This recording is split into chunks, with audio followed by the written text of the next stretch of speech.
வணக்கம், welcome back to chef Deena's kitchen. இன்றைக்கி நம்ம கிச்சனில் பார்க்கும்போது குடமிளகா மசாலா. இந்த குடமிளகா மசாலா எப்படி பண்ணுறதுன்னா, வெங்காய தக்காளி நல்லா குக் பண்ணிவிட்டு அதுக்கப்புறம் அந்த முந்திரி பருப்பும் தேங்காய் பேஸ்ட்டை குக் பண்ணிவிட்டு அதுக்கப்புறம் லாஸ்ட்டாக குடமிளகா போடணும்.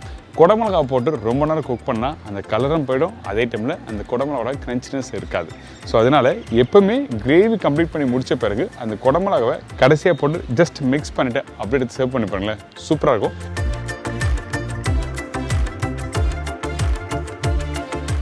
இதோட சூப்பரான ஒரு கல்யாண வீட்டு ஸ்பெஷல் ப்ரிப்பரேஷன் என்னன்னு பார்க்க போகிறோம்.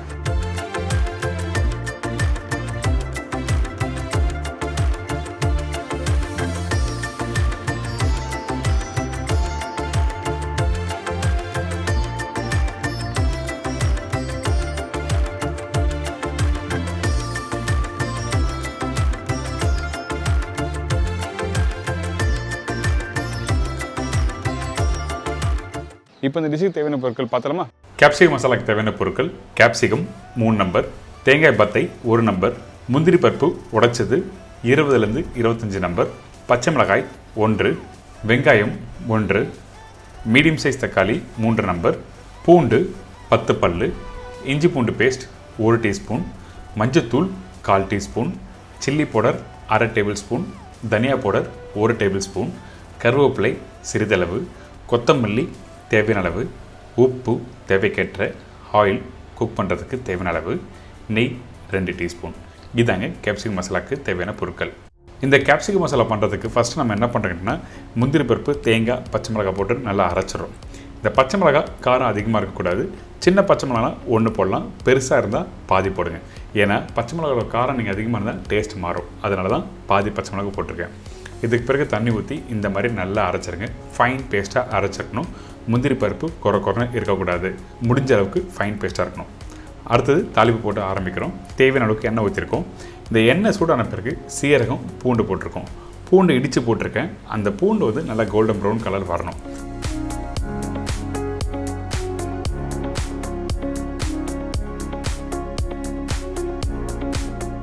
வெங்காயம் அதிகமான குவான்டிட்டி வேண்டாம். ஏன் கேட்டினா, இந்த வெங்காயம் கொஞ்சம் கோல்டன் ப்ரௌனில் வதக்கிட்டு அதுக்கப்புறம் இஞ்சி பூண்டு பேஸ்ட் போட்டு கொஞ்சம் தண்ணி ஊற்றி லைட்டாக கிரேவி மாதிரி டெக்ஸ்சர் எடுத்து வருவோம்.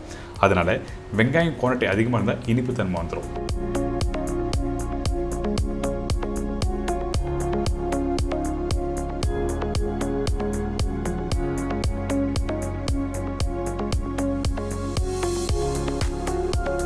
இப்போது இஞ்சி பூண்டு பேஸ்ட் போட்டிருக்கேன். இந்த இஞ்சி பூண்டு பேஸ்ட் போட்ட பிறகு அடுப்பை மீடியம் ஃப்ளேமில் வச்சு நல்லா 2 நிமிஷம் வதக்குங்க.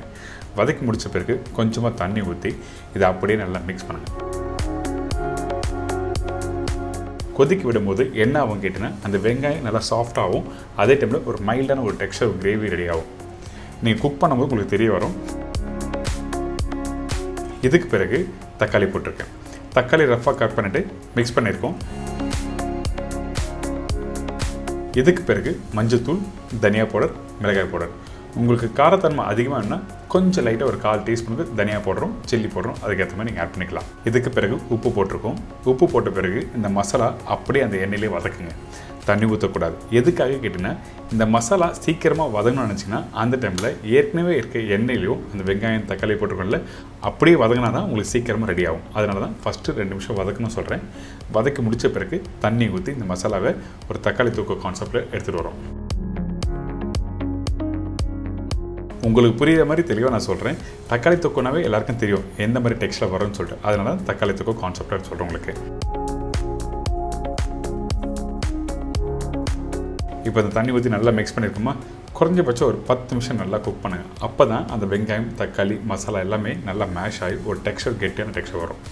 இந்த மாதிரி வந்த பிறகு நம்ம என்ன பண்ணுறோன்னா, அரைச்சி வச்சுருக்க முந்திரி பருப்பு தேங்காய் பச்சை மிளகாய் அந்த பேஸ்ட்டை இதில் ஆட் பண்ணுறோம்.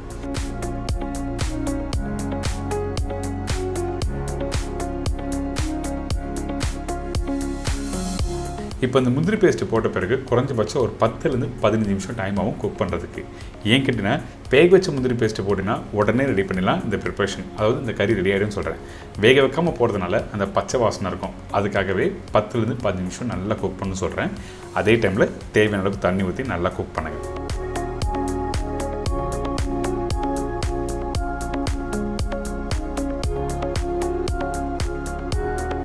இப்போ ஒரு மூடி போட்டு குக் பண்ணினா உங்களுக்கு அந்த கிரேவி நல்லா வெந்து ரெடியாக இருக்கும்.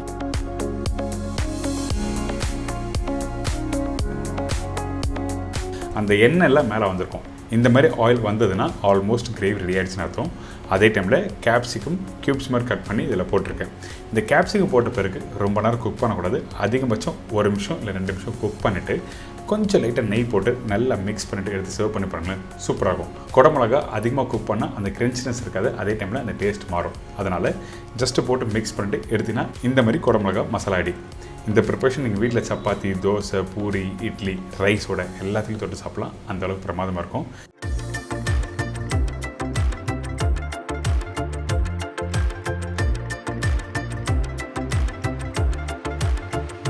இப்போது இதை தொடர்ந்து கடலை எண்ணெய் விட்டு ஸ்பெஷல் ப்ரிப்பரேஷன் என்னென்னு பார்க்க போகிறோம்.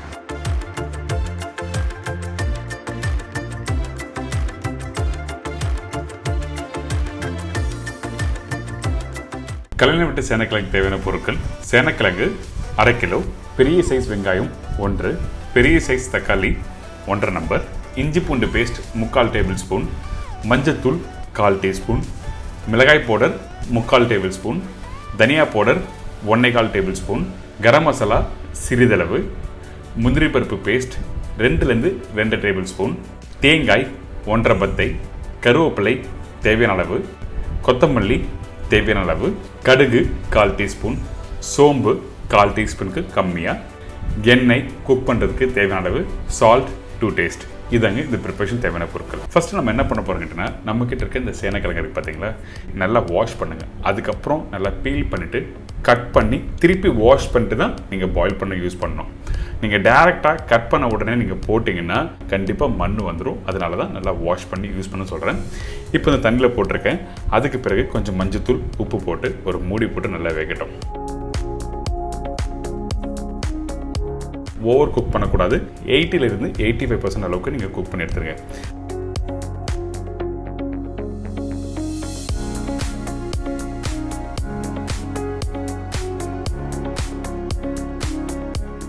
கையில் எடுத்தீங்கன்னா கொஞ்சம் ஹார்டாக இருக்கும். அந்த அளவுக்கு கரெக்டாக பாயில் பண்ணி எடுத்துருக்கணும். காய் வேக வச்ச தண்ணியை அவுட் பண்ணக்கூடாது. அதாவது அந்த ஸ்டாக் வாட்டரை ப்ரிப்பரேஷனில் யூஸ் பண்ண போகிறோம்.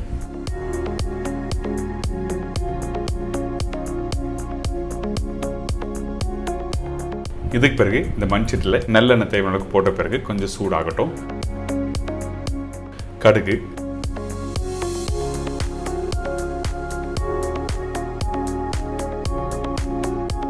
சோம்பு, பச்சை மிளகாய், கருவேப்பிலை இதெல்லாம் நல்லா பொரிஞ்சு வர டைமில் பெருசாக கட் பண்ணி வச்சுருக்கேன் வெங்காயம் பொடிசாக கட் பண்ண வேண்டிய அவசியம் இல்லை. 1/2 ஸ்லைஸ் பண்ணிட்டு அதுக்கப்புறம் திருப்பி ஸ்லைஸ் பண்ணுங்கள். இந்த மாதிரி கரெக்டாக இருக்கும். வெங்காயம் சீக்கிரமாக வதங்கி வரும். அதே டைமில் உங்களுக்கு வெங்காயம் ப்ரிப்பரேஷன் முடிச்ச பிறகு தெரியாது. அதனால தான் இந்த மாதிரி கட் பண்ண சொல்கிறேன். இதுக்கு பிறகு இஞ்சி பூண்டு பேஸ்ட் போட்டிருக்கோம். திருப்பி வெங்காயம் அந்த இஞ்சி பூண்டு பேஸ்ட் போட்டு நல்லா சாத்தே பண்ணுங்கள். அதுக்கப்புறம் தக்காளி ரொம்ப இம்பார்ட்டன்ட். நல்ல பழமான தக்காளி யூஸ் பண்ணுங்கள். உப்பு, மஞ்சத்தூள் போட்டு இதில் நல்லா மிக்ஸ் பண்ணுங்கள்.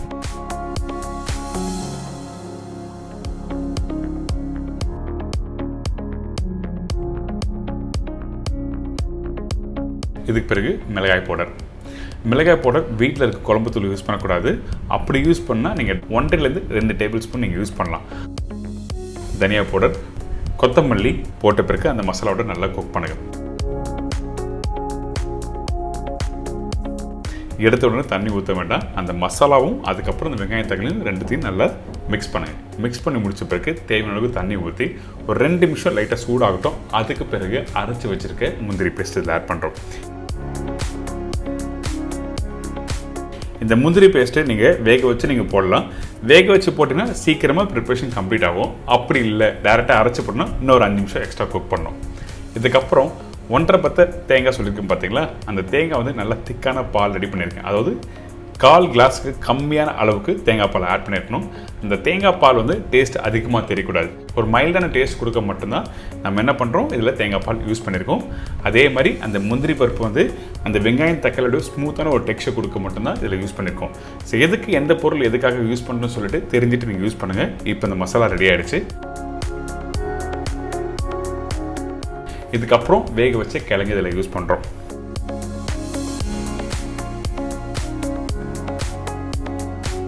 இந்த கிழங்கும் இந்த மசாலாவும் போட்டு நல்லா மிக்ஸ் பண்ணுங்கள். இதுக்கு பிறகு தண்ணி ஆட் பண்ண போகிறோம். ரெகுலராக யூஸ் பண்ணுற வாட்டர் வேண்டாம், ஏற்கனவே வேக வச்சு அந்த கிழங்கோட தண்ணி இதில் ஊற்றி குக் பண்ணுறோம். அதே டைமில் அந்த ஸ்டாக் வாட்டர் அதிகமாக போகிறோம்னா குக் பண்ண அந்த டெக்ஸ்சர் மாறும். அதனால தேவையான அளவுக்கு தண்ணி ஊற்றி திருப்பி கொத்தமல்லி போட்டு நல்லா மிக்ஸ் பண்ணுங்கள்.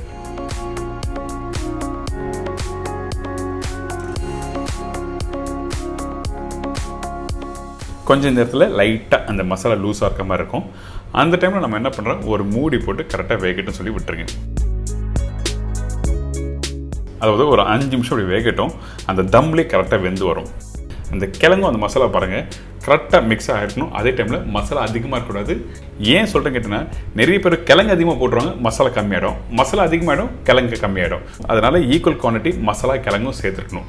இதுக்கப்புறம் கரம் மசாலா கொஞ்சமாக போடணும். அதிகமான குவான்டிட்டி வேண்டாம். அதிகமாக போட்டால் உங்களுக்கு அந்த மசாலா டாமினேட் பண்ணணும். அதாவது ஏற்கனவே போட்டிருக்க அந்த மசாலாவோட சேர்த்து சாப்பிடுறது நல்லா இருக்காது.